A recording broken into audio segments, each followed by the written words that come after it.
ఈరోజు revival church 4th anniversary. Actually ఈరోజు వాస్తవానికి బయట పెట్టాలనుకున్నాం మీటింగ్, కానీ ఎందుకో ఆఖరికి లాస్ట్ మినిట్లో చేంజ్ ద ప్లాన్.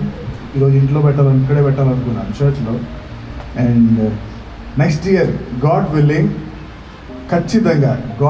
ఖచ్చితంగా చాలా భారీ స్థాయిలో will have one grand celebration of revival church next year. Amen. ఆ టైంకి మీరందరూ ఖచ్చితంగా ఉంటారనుకుంటాను.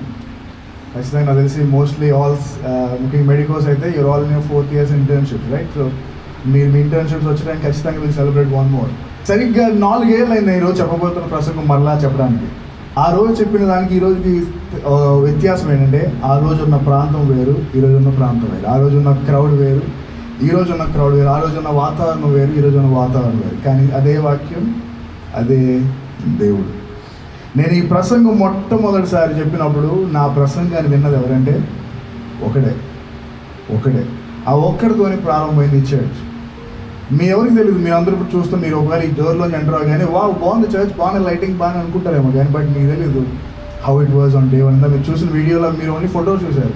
I saw it live. నా ఫ్యామిలీ మెంబర్స్ కూడా రాలేదు, నేను కూడా వద్దాను వాళ్ళు. డోంట్ కమ్, మీరు వెళ్ళాల్సిన చర్చ్కి వెళ్ళండి.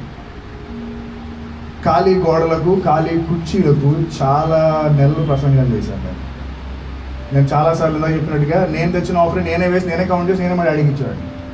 నాకు గుర్తు ఈ ప్రారంభ రోజులన్నీ గుర్తు. But in and through it all I want to say only one thing, to God be the glory. Amen. దేవునికి మాత్రమే మహిమ కలుగు. దేవుడు ఒకరి జీవితంలో స్టోరీ తేవాలంటే ఖచ్చితంగా వెనకాల చాలా జరగాలి. మేబీ ఈ చర్చ్లో ఇంత జరగడానికేమో దేవుడు ఈ 4 ఏళ్ళు ఆయన ఏం చేయాలో చేశాడు. మీరు ఎంతమందికి విల్డ్ బీస్ట్ తెలుసు? ఒక జంతువు అది విల్డ్ బీస్ట్. ఎంతమందికి అసలు యానిమల్స్ తెలుసు? యానిమల్స్, మీ ఫేవరెట్ యానిమల్? అది మనకి కామన్ ఉండేది ఒకటే, ఇంకా లయన్. లేకపోతే నెక్స్ట్ వచ్చే పేరు ఇంకోటి చీటా వచ్చేస్తుంది, ఇంకో పేరు టైగరా, ఇంకంతే. ఇంకా ఒక విల్డ్ బీస్ట్ అనేది ఒక కామన్ యానిమల్. అది one of the largest migrating animal. అంటే అది గుంపులుగా నివసిస్తుంది, చాలా ఎక్కువ దూరాలు ప్రయాణం చేస్తుంది. 60 లక్షల విల్డ్ బీస్ట్ కలిపి అవి చాలా సుదూర ప్రాంతాలు ప్రయాణం చేస్తుంది. ఎందుకంటే ఆహారం కోసం ఒక ప్రాంతం తర్వాత ఇంకో ప్రాంతానికి వెళ్ళి ఆహారం తినడం కోసం అవి ఒక ప్రాంతం నుంచి ఇంకో ప్రాంతానికి అవి ప్రయాణం చేస్తుంటాయి. అలాగే మనందరికీ తెలుసు బైసన్ కానీ, లేకపోతే ఆఫ్రికన్ బఫెలో కానీ, ఇంకా చాలా జంతువులు అవి ఏం చేస్తాయంటే ఎక్కువ ప్రయాణాలు చేస్తుంటాయి, కేవలం ఆహారం కోసం ప్రయాణం చేస్తుంటాయి. మనందరికీ బాగా తెలుసు, మన దగ్గర ఉంది కోనేరు లేక్. ఈ కోనేరు లేక్లో కొన్ని వచ్చి వాళ్ళతో ఉండే ప్రతి సంవత్సరం ఏంటవి కొంగలు. వాటికి ఇంగ్లీష్లో పేరు ఫ్లెమింగోస్. ఈ ఫ్లెమింగోస్ అని one of the rarest animals, ముఖ్యంగా మన భూభాగంలో రావడానికి, ముఖ్యంగా ఇండియన్ టెరెన్లోకి రావడానికి. అవన్నీ ఎందుకు వస్తాయంటే కేవలం ఫర్ ద ఫుడ్. మనిషిగా మనం కూడా చాలా జర్నీస్ చేస్తుంటాం, చాలా ప్రయాణాలు మనం కూడా మన లైఫ్లో చేస్తుంటాం. ఇంకా ఒక మాట చెప్పాలంటే human life is a journey. ఎంతమంది అనుకుంటున్నారు? ఎంతమంది నమ్ముతారు? మానవ జీవితం అనేది కూడా ఒక సుదూరమైన ప్రయాణం లాంటిది. అది ఒకవేళ కాళ్ళతో నడిచినా, సైకిల్ మీద వెళ్ళినా, బైక్ మీద వెళ్ళినా, కార్లో వెళ్ళినా, బస్సులో వెళ్ళినా, ట్రైన్లో వెళ్ళినా, ఫ్లైట్లో వెళ్ళినా, పడవలో వెళ్ళినా, అది ఖచ్చితంగా ఒక ప్రయాణం. ఒక మనిషి ఎలా ప్రయాణం చేస్తున్నా ప్రతిరోజు ఒక నిరంతర ప్రయాణంలో వెళ్తున్నాడు ఎవరంటే ఒక మనిషి. ఒక స్కూల్కి వెళ్తున్న ఒక చిన్న పిల్లవాడికి 10 నుంచి 15 ఏళ్ళు వాడికి అదొక జర్నీ. ఒక కాలేజీకి వెళ్తున్న అబ్బాయికి అమ్మాయికి ఒక 3 నుండి 5 ఏళ్ళు అదొక ప్రయాణం. ఒక పెళ్ళైన వ్యక్తికి ఇంకా తన పెళ్ళైన మరుక్షణం నుండి చివరి వరకు అదొక ప్రయాణం. ఒక వయసులో పెద్ద అయిన ఆయనకి ఇంకా ఉన్న కొన్ని సంవత్సరంలో ఆయనకు ప్రయాణం. ఈరోజు నేను మీతో మాట్లాడాలనుకున్న ప్రసంగం మరొకసారి నాకు గుర్తొస్తున్నాయి అవన్నీ. The same sermon that I preached 4 years back, exactly on the same day, but on different time. అది మార్నింగ్ చెప్పండి, ఈవినింగ్. ఈరోజు నేను చెప్పాలనుకున్న ప్రసంగం ప్రయాణం ప్రారంభమైంది. చెప్పండి గట్టిగా. మీ పక్క వాళ్ళకి చెప్పండి, కొంచెం నెమ్మదిగా చెప్పండి, లేకపోతే ఇప్పుడు వెళ్ళిపోతారు వాళ్ళు. ఇంకా అయిపోయినట్టు చర్చ వెళ్ళిపోతారేమో. ప్రయాణం ప్రారంభమైంది. మన బైబిల్లో చూసుకుంటే all throughout the Bible there are many who had been in several journeys. చాలా మంది గొప్ప ప్రయాణాలు చేసిన వాళ్ళు బైబిల్లో ఉన్నారు. ఒక ప్రయాణంలో మనకి ఏం జరుగుతుందంటే, ఒకటి జర్నీ గివ్స్ అస్ ఇమోషన్. ఎంతమందికి ప్రయాణం చేస్తే ఒక న్యూ ఇమోషన్స్ వస్తుంటాయి, భావోద్వేగాలు. ప్లాన్లు ఎంతమంది వేస్తారు? ప్లాన్స్ వేస్తావా? రేపు ఫ్రెండ్స్ అందరూ వెళ్ళిపోవాలి పదా, కానీ ఆ ఫ్రెండ్స్ పొద్దున వేయడానికి లెగడో రాడాడు. అయిపోయింది ఆ ప్రయాణం. ఎందుకంటే ప్రయాణం అనగానే మనకు గుర్తొచ్చినట్టు ఒక ఇమోషన్, ఒక భావోద్వేగం. కొంతమందికి ప్రయాణం అనగానే ఒక స్టోరీ. ఇప్పుడు మీరు చూస్తున్న ఒక గొప్ప స్టోరీ. ఇంకొంతమందికి ప్రయాణం అనేది ఒక గొప్ప ఫ్యూచర్కు దారితీస్తుంది. మన బైబిల్లో కూడా చాలామంది ప్రయాణం చేశారు. ఉదాహరణకు అబ్రహాం తన కుమారుడైన ఇస్సాకును సాక్రిఫైస్ చేయడానికి ఆయన కొంత దూరం ప్రయాణం చేశాడు. అదే అబ్రహాం తన కుమారుడైన ఇస్సాకుకు భార్యగా తీసుకురావడానికి ఎలియాజర్ను ఒక ప్రయాణానికి పంపించాడు. అబ్రహాము అలాగే శారా కలిపి తన ఇంట్లో చెలికత్తగా పనిచేస్తున్న హాగర్ను పంపేసినప్పుడు ఆ హాగర్ తన కుమారుడు తీసుకుని ఎడారిలో చేసింది ప్రయాణం. అలాగే యాకోబు తన అన్న నుండి పారిపోయి చేశాడు ఒక ప్రయాణం. అదే యాకోబు యొక్క కుటుంబం అంతా తన కుమారుడు ఐగుప్తులో ఉన్నప్పుడు ఆహారం కోసం చేశారు ప్రయాణం. అదే యాకోబు కుమారులో 12వ వాడు కాకుండా 11వ వాడైన యోసేపు అన్నలందరూ అమ్మేసిన తర్వాత తన ఊరు నుండి వేరే ఊరుకు చేశాడు బానిసగా ఒక ప్రయాణం. అలాగే సౌలు తన జీవితం మారడానికి ఆయన ఒక రోజు గాడిదల కోసం ఎదుగుతూ వెళ్ళాడు. అది కూడా ఆయన చేసింది ఒక ప్రయాణం. మన బైబిల్లో చాలా ప్రయాణాలు ఉన్నాయి. మనం కూడా క్రిస్టియన్స్గా, ముఖ్యంగా యవనస్తులుగా, డాక్టర్స్గా, ఇంజనీర్స్గా, పాస్టర్స్గా మనందరం we're all in a different journeys, but we're all in a journey. ఈరోజు మన బైబిల్ గ్రంథంలో పాత నిబంధనలో ఉన్న ఒక గ్రంథంలో జరిగిన జర్నీని పరిచయించాలనుకుంటున్నాను. అదే ఎజ్రా గ్రంథం, ద బుక్ ఆఫ్ ఎజ్రా. ఈ గ్రంథం నుండి ఎక్కువగా తరచుగా మనం పెద్ద ప్రసంగాలు వినాం. ఎందుకంటే ఈ గ్రంథంలో ఎక్కువ ప్రసంగాలు చెప్పే గ్రంథం, ఖచ్చితంగా ఎక్కువ మంది తీసుకోరు దీనిలో నుండి.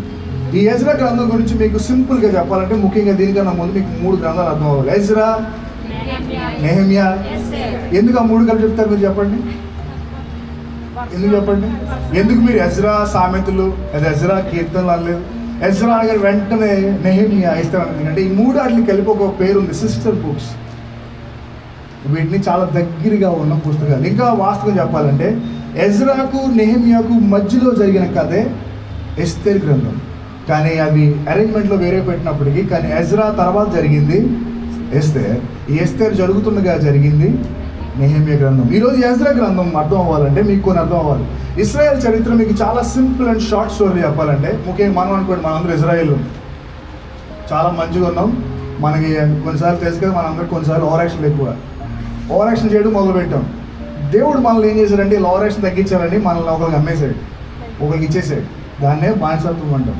బానిసత్వం వెళ్ళిందో తెలుసు కదా. మనకు ఓవర్ యాక్షన్ చేసిన తర్వాత ఎవరైనా కొడితే మనకు ఫస్ట్ వచ్చేది ఏంటంటే సింపతి, ప్రేయర్, ప్రార్థన చేయడం మొదలుపెట్టాం. దేవుడు పాపం ఆయన తెలుసు కదా, ఆయన ఎంత కఠినుడైనా ఆయన అంతే కరుణ చూపించాడు. పాపం కరిగిపోయి అయ్యో నా ప్రజలు బాధపడతారని చెప్పి మళ్ళీ వాళ్ళు విడిపిస్తే వాళ్ళు తెలుసు కదా, మళ్ళీ మనకి ఏదైనా ఒక్కసారి ఫ్రీ అయిపోతే మళ్ళీ మనం మర్చిపోతుంటాం మన బౌండరీస్. ఫ్రీ అయిపోయారు, మళ్ళీ సేమ్ దేవుడు మర్చిపోయారు, మళ్ళీ దేవుడు వాళ్ళు పెట్టాడు. సో ఈ స్టోరీ జరుగుతుంది. వాళ్ళు దేవుడు వ్యతిరేకంగా తిరిగారు, దేవుడు వాళ్ళ ఐగుప్తులో పంపించాడు. వాళ్ళు దేవుడిని ప్రాధేయపడ్డారు, దేవుడు వాళ్ళకి మోషన్ పంపించాడు. మోషన్ వచ్చిన తర్వాత అంతా బాగుంది, మళ్ళీ మోషన్ పెట్టి మళ్ళీ అంత యథావిధి స్టోరీ. మళ్ళీ దేవుడు వాళ్ళు బానిసత్వం పంపించాడు. So it keeps on going, it kept on going. ఇలా వెళ్తూ దేవుడు ఒక టైంలో వాళ్ళని ఇంకా చాలా కోపంతో, చాలా బాధతో వాళ్ళని ఎవరికి ఇచ్చారంటే బబులోను సామ్రాజ్యానికి ఇచ్చాడు.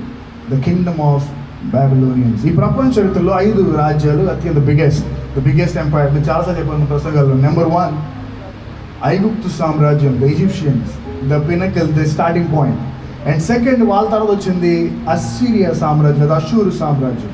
ఆ తర్వాత వచ్చింది ఇప్పుడు మనం చదువుతున్నది బబులోను సామ్రాజ్యం. ఆ తర్వాత వచ్చింది మనందరూ తెలుసు, మన సోషల్లో చదవడం చాలాసార్లు, one of the greatest king of all time, Alexander the Great, the Persian empire. ఈ పర్షియన్ ఎంపైర్ తర్వాత పార్సీల సామ్రాజ్యం తర్వాత వచ్చింది the strongest empire of all time. Yesukristu పుట్టిన ఆ కాలంలోనే. ఏ రాజ్యం అది? రోమా సామ్రాజ్యం. ఇవి 5 సామ్రాజ్యాల్లో మన ఈరోజు ఆ యొక్క బబులోను సామ్రాజ్యాలు ఇప్పుడు మనలాగే ఆ రోజు ఉన్న వాళ్ళు ఉన్నారు. ఈ ఎజ్రా గ్రంథం అర్థం అవ్వాలంటే మీకు కూడా అర్థం అవ్వాలి ఏంటంటే ప్రయాణం. దేవుడు బానిసత్తులు ఉన్న వారిని విడిపించడానికి 3 ప్రయాణాలు చేయించాడు. ఆ 3 ప్రయాణాలు 2 ప్రయాణాలు మీకు ఎజ్రా గ్రంథంలో కనపడతాయి. మొదటి 7 అధ్యాయాల్లో ఒక బ్యాచ్ ఈ ఊరు నుండి, వాళ్ళ యొక్క బానిసత్వ ఊరు నుండి వాళ్ళ సొంత ఊరికి వెళ్ళిపోయారు. ఇక మిగిలిన లాస్ట్ బ్యాచ్ నడిపించింది ఎవరంటే ఆ ఊరు నుండి ఎజ్రా. అది మనకి ఆఖరి అధ్యాయంలో కనపడుతుంది. ఓకే అండి. సో ఎజ్రా మొదటి నుండి 7 అధ్యాయాలు చదివితే అక్కడ మనకు కనపడేది అంటే first journey was taken by Zerubbabel అనే ఒక లీడర్ యొక్క అధ్యక్షతన ఆ గ్రూప్ అంతా రిలీజ్ అయ్యారు. ఇక రెండవ గ్రూప్ రిలీజ్ చేసింది ఎవరంటే ఎజ్రా. అది అక్కడితో ఎజ్రా గ్రంథం ముగించబడుతుంది. ఇక ఆఖరిగా మిగిలిన థర్డ్ బ్యాచ్ వాళ్ళు తీసుకొచ్చింది ఎవరంటే నెహెమియా. అది మళ్ళా వేరే గ్రంథం. Okay, clear? Any doubts? Exam pass అయిపోతారా? పెట్టేస్తే అయిపోతారా? ఓకే. ఈ యొక్క ఎజ్రా గ్రంథంలో సుమారుగా 80 years of long story cover అయి ఉంటుంది ఎజ్రా గ్రంథంలో. నేను ప్రశ్న వెళ్ళాలనుకున్నాను, ఒక ప్రయాణం చేసే ముందు మనకు కావాల్సినవి ఏంటి చెప్పండి. మీ ఫ్రెండ్స్తో ఒక పక్కన కూడా డిస్కస్ చేసుకోవచ్చు. ఒక ప్రయాణం చేసే ముందు మనకు కావాల్సినవి ఏంటి చెప్పండి. చాలా కాదు. ప్లానింగ్, సిద్ధపాటు, money, food. Okay, food, clothes, ఇంకా హెల్త్, ఇంకా అమ్మాయిలు ప్రయాణాలు, జర్నీస్. ఒక ప్రయాణంలో మీరు చెప్పిన అన్నీ కావాలి, కానీ అంతకన్నా ముఖ్యమైన రెండు ఉన్నాయి. ఒకటి డెస్టినేషన్, ఎక్కడికి వెళ్తున్నాను. ఈరోజు గమ్యం లేని ప్రయాణాలు చేస్తున్నారు మనలాంటి చాలామంది యవ్వనస్తులు. చెప్పండి, how many of you taking on journeys where you don't know where you're going? మీ ఫ్రెండ్స్ ఉన్నారు అలాంటిది ఎవరైనా? Yes, there are billions of people on earth. సరిగ్గా ఇదే టైంకి 8:40, 8:50కి ఎగ్జాక్ట్గా ఇప్పుడు ఉన్న చాలామంది ప్రయాణం చేస్తున్నారు రోజు, బట్ నో డెస్టినేషన్. ఇక డెస్టినేషన్ ఉన్నా కూడా రెండోది కావాల్సింది ఏంటంటే ప్రొటెక్షన్, భద్రత. మీరు ఈ కారు ఎక్కితే క్షేమంగా దిగరు అనే కారు ఎక్కుతారా మీరు? ఈ ఊరు వెళ్తే మీరు తిరిగి రారు అనే ఊరు వెళ్తారా మీరు? ఎందుకంటే మనం ప్రయాణంలో ఎన్ని చూసుకున్నా మనకి ముఖ్యం కావాల్సిన రెండు. ఒకటి ప్రొటెక్షన్, సేఫ్టీ. రెండోది డెస్టినేషన్. గమ్యము లేని ప్రయాణం, భద్రత లేని ప్రయాణం వ్యర్థం. ఇప్పుడు ఎజ్రా మీలాగే మనలాగే అంతా రెడీ. బట్టలు రెడీగా ఉన్నాయి, మీరు అన్నట్టు ఫుడ్ రెడీగా ఉంది, మీరు అన్నట్టు వాటర్ రెడీగా ఉంది, మీరు అన్నట్టు వాహనం రెడీగా ఉంది, అన్నీ రెడీగా ఉన్నాయి. కానీ ఏమి రెడీగా లేదంటే ప్రొటెక్షన్ రెడీగా లేదు. ఇప్పుడు చదువుతాం ఎజ్రా గ్రంథం 8వ అధ్యాయం.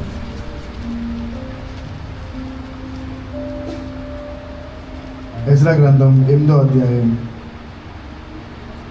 21 నుండి 23 వచనాలు.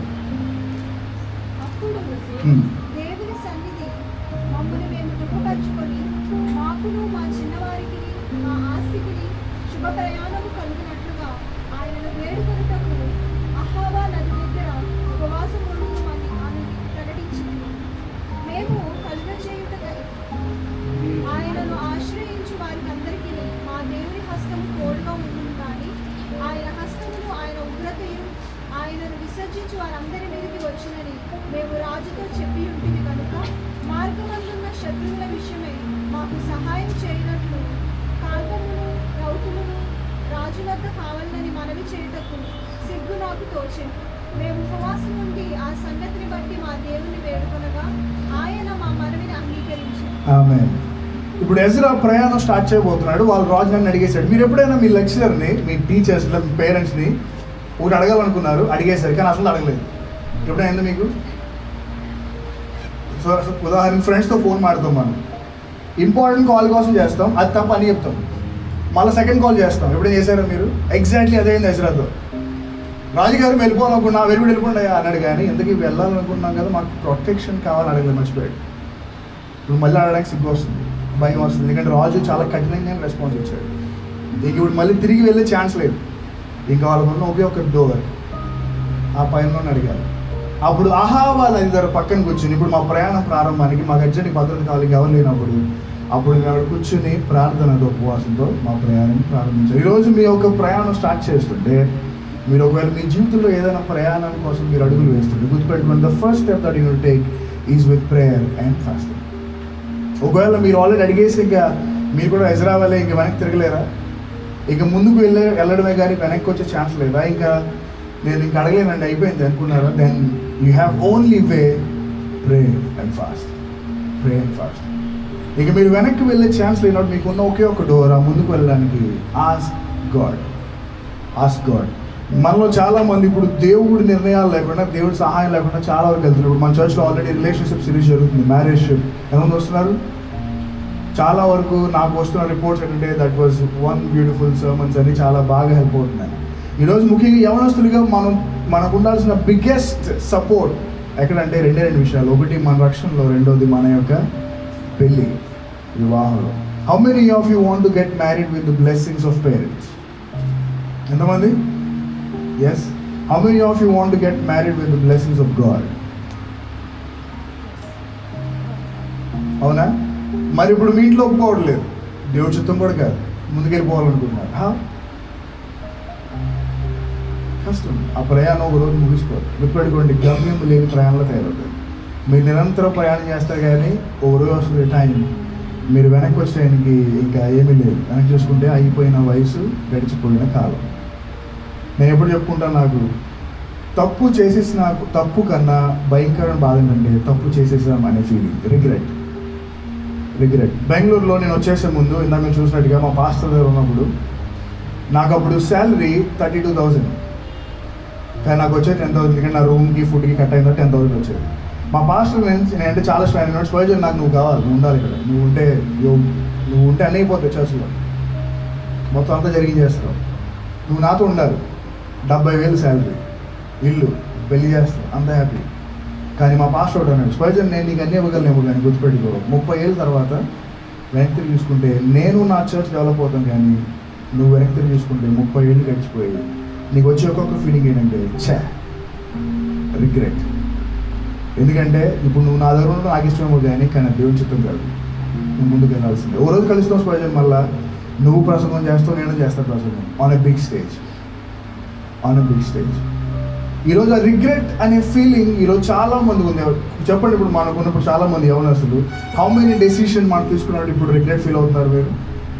మేబీ మీ కెరియర్ చాయిస్, పార్ట్నర్ చాయిస్, మీరు కొన్న వస్తువు. నాకు బాగా గుర్తు, 2019లో నా దగ్గర 25,000 ఉన్నాయి.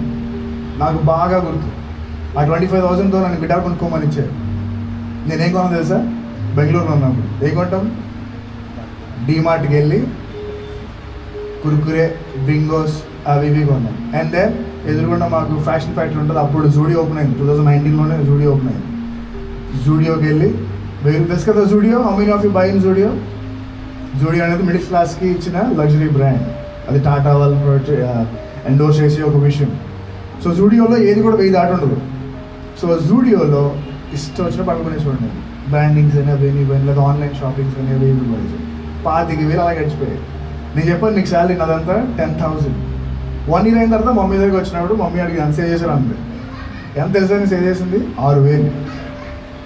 నాకు ఏ ఖర్చు లేదు, ఫుడ్ ఫ్రీ, అంటే ఫుడ్ నాకు అక్కడ ఉంది, ఇంట్లో రూమ్ ఉంది, నాకు ఖర్చుకి ఏం లేవు. మా పక్కనే ఆఫీస్, పక్కనే చర్చ్, పక్కనే మా పాస్టర్స్ ఇల్లు, ఏమీ లేదు. కానీ ఏం చేసి డబ్బంతా వేస్ట్. ఇప్పుడు నాకున్నది ఏంటంటే ఒకటే ఫీలింగ్, రిగ్రెట్. అప్పుడే మేము గోల్డ్ కొనుంటే బాగుంది కదా, అప్పుడే పోనీ ఏదైనా కొనుంటే బాగుంది కదా.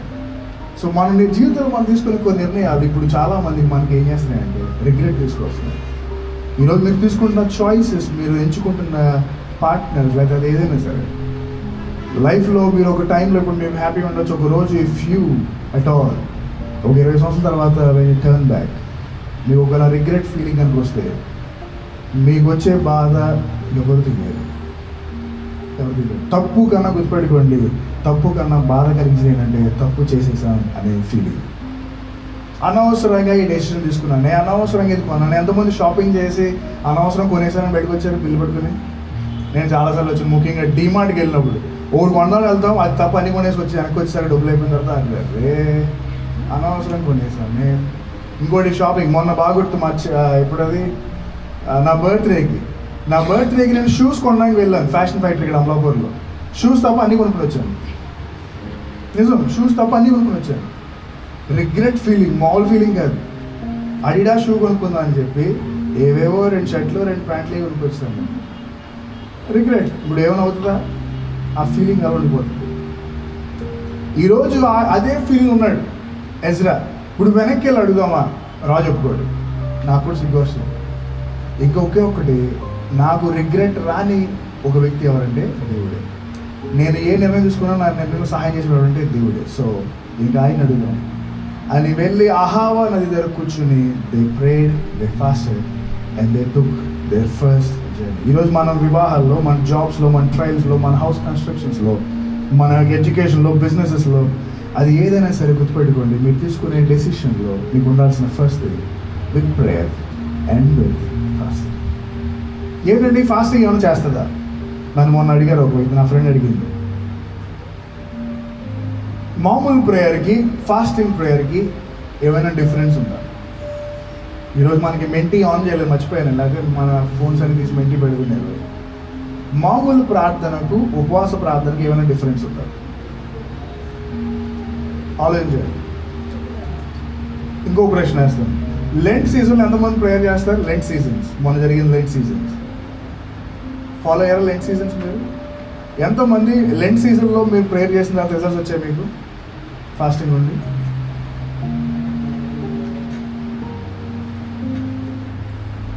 ఎంతమంది మీకు నార్మల్ ప్రేయర్ చేస్తే రిజల్ట్స్ వచ్చాయి? ఇప్పుడు మనుషులుగా మనం ఏమిటంటే, ఓ లెంట్ సీజన్లో ప్రేయర్ చేస్తే దేవుడు వినేస్తాడు, మిగిలిన దేవుడు విండు. అవునా? Is it true? Is it true? దేవుడు ఎప్పుడైనా వింటాడు. కానీ మనమే ఒక స్పెసిఫిక్ ఏరియాస్కి, స్పెసిఫిక్ టైమ్స్కి మనం పెట్టేసుకుని దేవుడు ఇయడానికి వింటాడు అనుకుంటా. నాకు బాగా గుర్తు, డిగ్రీలో అనుకుంటా, డిగ్రీ ఫస్ట్ ఇయర్ ఎగ్జామ్స్ జరుగుతున్నాయి. నాకు రేపు public exam. You know where was I? Manna చర్చిలో లెంట్ మీట్లో కూర్చున్నాను నేను. 1 కాదు 2 కాదు, పొద్దున్న 10 నుంచి సాయంత్రం 5 వరకు. నా దృష్టిలో ఏంటంటే, దేవుడితో ఎక్కువసేపు గడిపితే మనకి అన్ని ఎక్కువ మార్క్స్ వచ్చేస్తాయి. మన పెద్ద బ్యానర్ వేసేస్తారు ఫోటో మీద, కంగ్రాచులేషన్స్ టాపర్, స్టేట్ ఫస్ట్, ఆ ఫస్ట్, ఈ ఫస్ట్ అనుకున్నాను.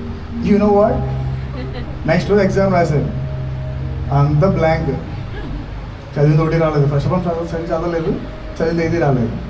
ఎగ్జామ్ రాశాను. ఎగ్జామ్ రాస్తే ఉండగా మనకి పర్లేదు, ఎగ్జామ్ సరిగ్గా రాకపోయినా దేవుడు అదృశ్యమైనవి దృశ్యం చేసేస్తాడు. ఖాళీ పేపర్ను దేవుడు నింపేస్తాడు. లేదా కరెక్షన్ చేసేవాడు కళ్ళు మూసేసి ఏదో పాల్చేస్తాడు. అదే ప్రేయర్లు చేశాను నేను కూడా, సేమ్ ఎగ్జాక్ట్ ప్రేయర్స్. రిజల్ట్స్ వచ్చాయి సరిగ్గా 2-3 months తర్వాత.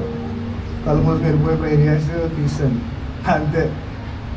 పి తర్వాత వచ్చింది ఎఫ్. ఏంటి ఆ ఎఫ్ అని చూస్తే, ఏ ఎగ్జామ్ పోయి చచ్చిపోయినా నా ఎగ్జామ్ వేయలేదు. సో ఇప్పుడు చెప్పండి మీరు, వాట్ యూ సే?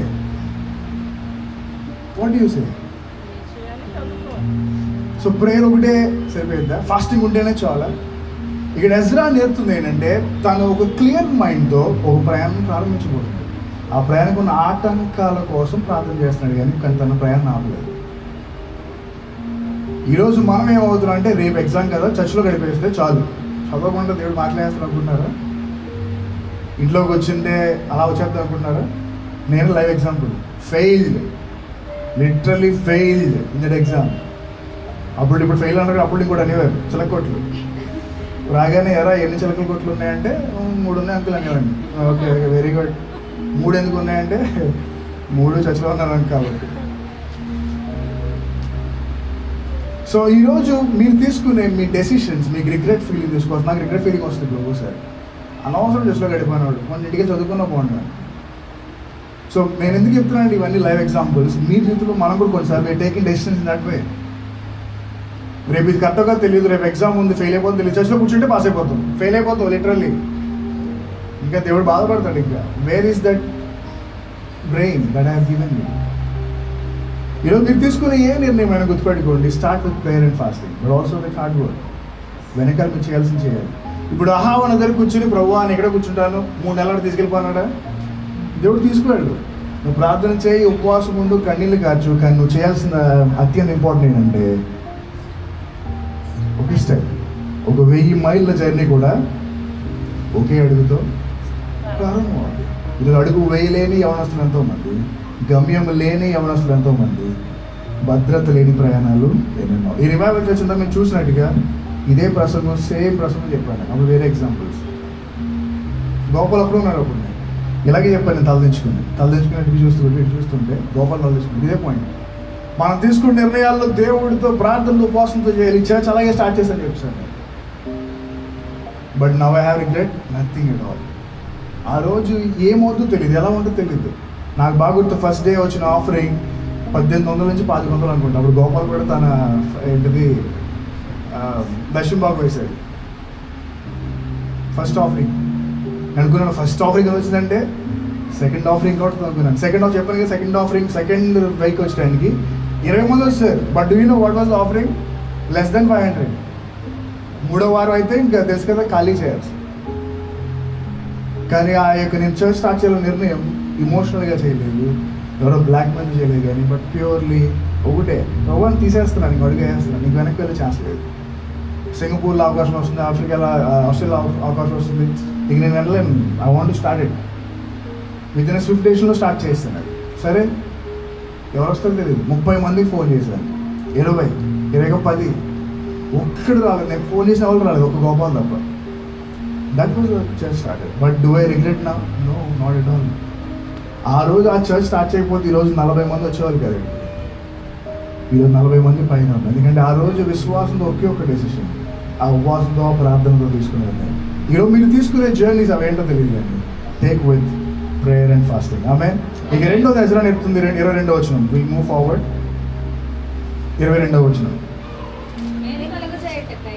ఆయనను ఆశ్రయించు వారికి అందరికీ మా దేవుని హస్తం తోడుగా ఉండదు కానీ ఆయన హస్తమును ఆయన ఉగ్రతయు ఆయనను విసర్జించి వారందరి మీదకి వచ్చునని మేము రాజుతో చెప్పి ఉంటుంది కనుక. ఓకే, చాలు.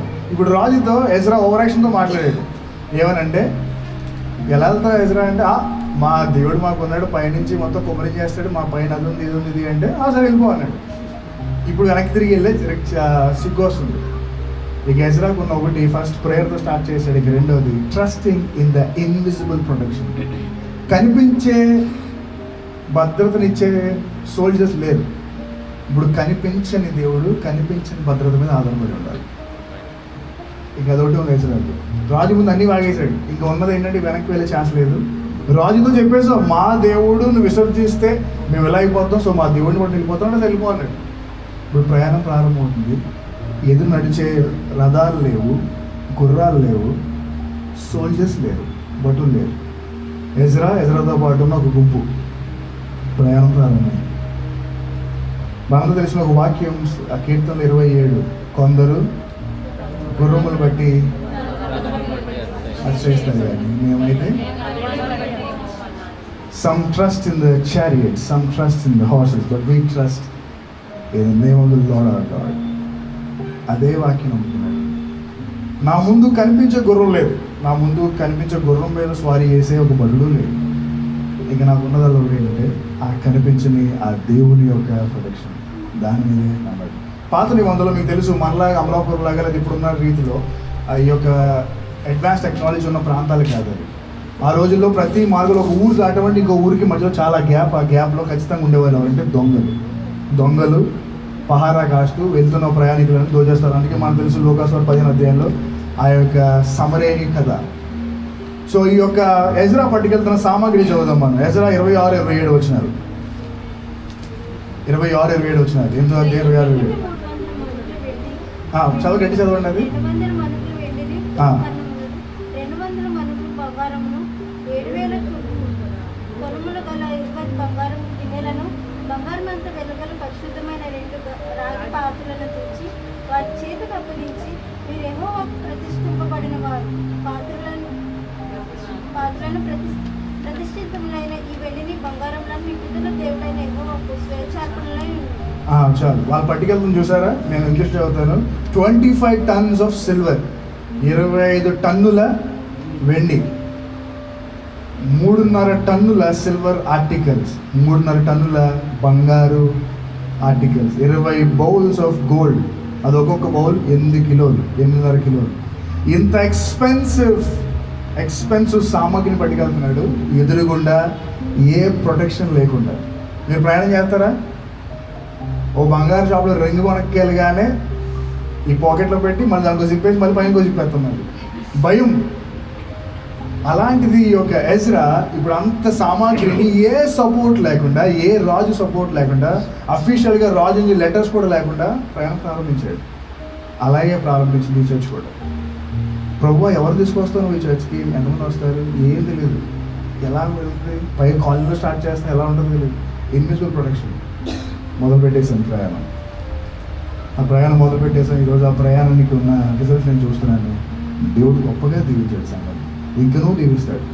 ఈరోజు మీరు తీసుకునే జర్నీస్లో మీరు చేయాల్సిన మొట్టమొదటిది, మీరు తీసుకునే ప్రయాణంలో మొదటిది do it with prayer and fasting. రెండవది, మీరు తీసుకునే ప్రయాణంలో మీకు అనుకున్న వాళ్ళు మీ చుట్టూ ఉన్నా, మీతో ఉన్నా, మీరు లేకపోయినా. కానీ చాలామంది మనతో చేయించి వస్తూ ఉంటారు కానీ రాదు. ఇందాక చెప్పాను కదా, 30 మంది వస్తారని చెప్పారు, 20 మంది వస్తారు అనుకున్నాను, 10 మంది వస్తారో అనుకున్నాను.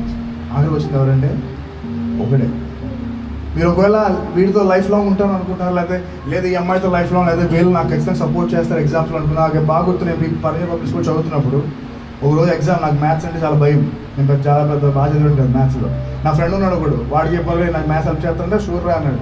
కరెక్ట్గా వాడు బాగానే హెల్ప్ చేస్తానంటే నేను రెడీ అయిపోయాను. కరెక్ట్గా ఆ రోజు వచ్చింది ఎవరంటే ఆ ఇన్విజిలేటర్ తెలుసు కదా, ఉంటాడు ఒక ఆయన ఇన్వెస్ట్ చేస్తే ఇంక వేరే ఉంటుంది సీన్. ఆయన వచ్చాడు, ఆయన ఏదో తిరిగినట్టు రోబోట్ తిరిగిపోతుంటాడు. ఇంకా పెట్టేయండి అన్నం దేవుడికి, అయిపోయింది ఎగ్జామ్ అని. ఏడుపులు, నిజంగా ఏడుపులు, ఎగ్జామ్ అయిపోయింది సంగతి అని నమ్మేసాను. నా ఫ్రెండ్ని వాడు మొత్తం చూపించాడు, ఆడే మరి ఎలా చూపిస్తాను సార్ చూస్తున్నాడు రా అని. అయిపోయింది ఎగ్జామ్. అలా మనకి సపోర్ట్ చేస్తారని చెప్పి చాలామంది చేయడానికి తీసేచ్చాము. కానీ ఇక్కడ గుర్తుపెట్టుకో, when you trust in the lord, అవి నీకు కనపడకపోయినా సరే ఖచ్చితంగా నీకు అవసరమైన ప్రతి వేళలో సహాయం చేస్తూ ఉంటాడు. చాలా కాలం క్రితం ఎడ్వర్డ్ విలియమ్స్ గారు తన ప్రసంగంలో చెప్పిన ఒక స్టోరీ ఇది. రష్యా నుంచి 2 భార్యాభర్తలు భారతదేశానికి ప్రయాణం వచ్చారు. మామూలుగా మీరు ఎలా వస్తారు ప్రయాణం చేస్తే రష్యా నుంచి? How do you come here? Flight, లేకపోతే షిప్స్, లేకపోతే లోకల్గా ట్రైన్స్, లేదా రోడ్ వేస్ తీసుకొని వస్తారు. కానీ ఈ భార్యాభర్తలు ఇద్దరు రష్యా ఇండియాకు కాలినడకన వచ్చారు. మీకు తెలుసా, రష్యా ఇండియా రావాలంటే మధ్యలో వాళ్ళు ఖచ్చితంగా ఎంటర్ అవ్వాల్సిన ఒక కంట్రీ ఏంటి తెలుసా? పాకిస్తాన్, తజికిస్తాన్, ఆఫ్ఘనిస్తాన్ ఖచ్చితంగా ఎంటర్ అవ్వాల్సింది. ఇంక ఇలాంటివి చాలా ఉన్నాయి. ఒక యవ్వనున్న వైఫ్, యవ్వనున్న హస్బెండ్ ఇద్దరు కలిపి దేవుడి కోసం మిషనరీస్గా ఇండియా రావాలనుకున్నారు. సపోర్ట్ ఎవరు లేరు, తెలియని ప్రాంతం, తెలియని ఊరు, కాలినడకన వస్తున్నారు.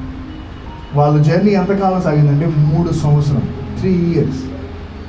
ఆ ప్రయాణం చేస్తూ ఆఖరికి వాళ్ళు అనుకున్న డెస్టినేషన్ రీచ్ అవుతారు.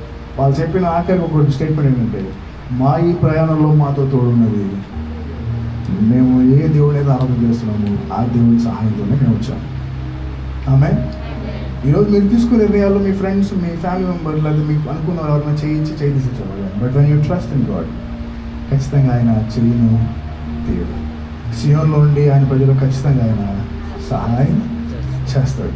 ఆమె ఇక మూడవది, ఆఖరిది 31-32 వచ్చినారు.